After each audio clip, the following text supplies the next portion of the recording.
has now issued a statement with regards to this updated H-1B visa fee. The full implications of the measure are being studied by all concerned, including by the Indian industry, which has already put out an initial analysis clarifying some perceptions related to the H-1B program. That's the statement coming in from the MEA. It also says that industry in both India and the United States have a stake in innovation and creativity and can be expected to consult on the best path forward.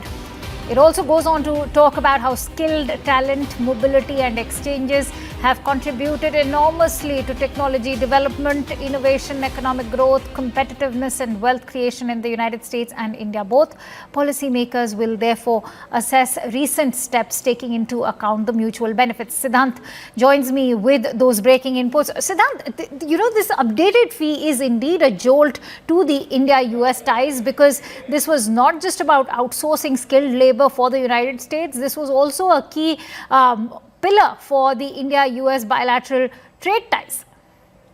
Well, that's right, Akanksha, and honestly, this came as a surprise for many, because so far Trump's position as far as H-1B visas was very neutral. In fact, he has never publicly criticized this program. And perhaps this announcement in a surprise manner has shocked the industry, not just in the United States, but in India. And in fact, this program was introduced in 1990s and has contributed immensely in the wealth creation in the United States. Just last week, President Trump met the CEOs and the owners of the tech companies. Perhaps at that point in time, nobody had even thought of this decision will be taken by President Trump in next 1 week, because this is mainly a setback to these tech companies. Now, Minister of External Affairs has come up with a response. They are saying that India is studying full implications of the measures, and in fact, industry in both US and India has a stake in innovation and creativity. In fact, India also reminds United States that skilled talent and mobility contributed in wealth creation in United States, and India has also highlighted that the sudden decision making has caused humanitarian consequences, and US authorities should address the consequences. Back to you. Siddhant, also, what are you learning from your sources, given that the entire statement is also briefly alluding to the fact that the policy makers will be studying and assessing the situation?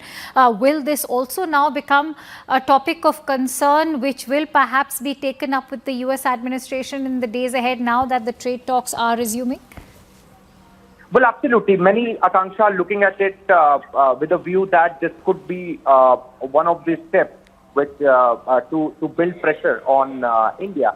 But also the fact, Akanksha, is that whenever whenever two sides meet, there is a discussion on joint collaboration in cutting-edge technology, quantum computing, AI, etc., etc. So on one end, where US is committed to collaborate with India in quantum technology, futuristic technology, etc. On the other end, by coming up with an executive order and raising a fee to $1 lakh US, perhaps is contrary to the commitment which US has been making to India during the bilateral delegation level talks. So, as you rightly said, Indian industry is already studying and doing the analysis of, in fact, they have said that some perceptions related to the H-1B program. And in fact, Indian government is also studying the implications of this executive order. Yeah, they've also spoken about the implications in terms of the humanitarian impact of this. What can we now expect from the Indian embassies there with regards to whoever will now be expected to make a way back to India? Well, Akanksha, there are, as we reported a week back, that how, now the people will not be allowed to be getting the visas renewed in a third country. They have to go to their country of nationality to get the visa renewed. So this all started in June, and now it has come at a point where the H-1B fee has also been hiked by the Trump administration. So it has caused a lot of disruption because a big tech company has already asked their employees to be reporting back to their base in the United States as soon as possible. Otherwise, these companies had to pay $1 lakh to get their H-1Bs renewed. So that's the disruption, perhaps, which Indian government is highlighting in its release. Also, Akanksha, this hiring and recruitment process is ongoing, and it has perhaps the entire process will collapse now because of hike. And now many of these companies could go for layoff in months to come, and these people, those who are on the H-1B visa, could apply for PRs in Canada and could be moving to the other countries because they already have global exposure. Right.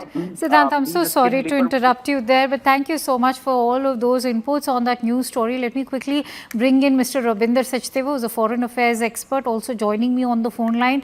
Rabinder, we hear that word that's just come in from the MEA, which is to take you through, is also talking about how skilled talent mobility has contributed to United States and India, that policy makers will be assessing the recent steps taken into account. But what will that now translate into when it comes to the ongoing trade talks?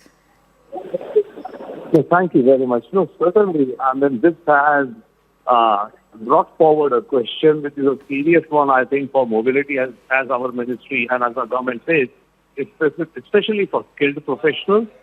And you see, on the reverse side, it's the more the American corporates who would also be reacting to this.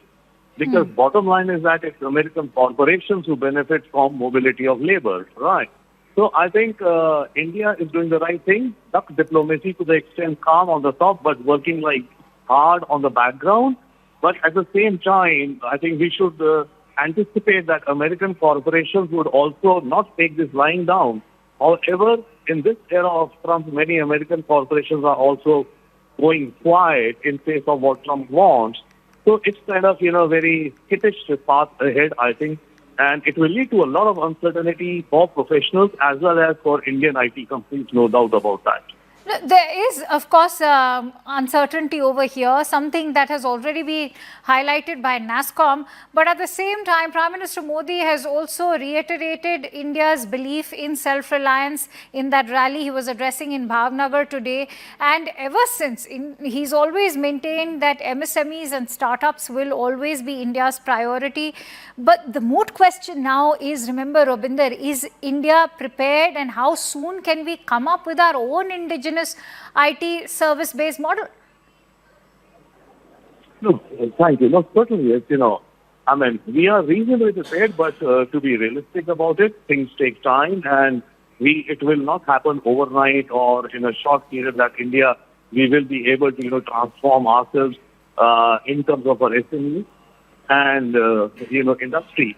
In any case, you see, in the interconnected world of today, countries have to exchange goods and services. Now, it's another matter that America right now wants to wall itself up, for which I think America will see maybe within a year or so the results on their own economy itself also and on Wall Street also. And then one can see perhaps, there will be a recalculus or recalculating by the Trump administration. But as of now, this has definitely created or thrown another googly in the ring or on the pitch. Network 18 decimates Times Internet with over 6 times more unique users on social media. Network 18, the undisputed leader of news networks, way ahead of the times.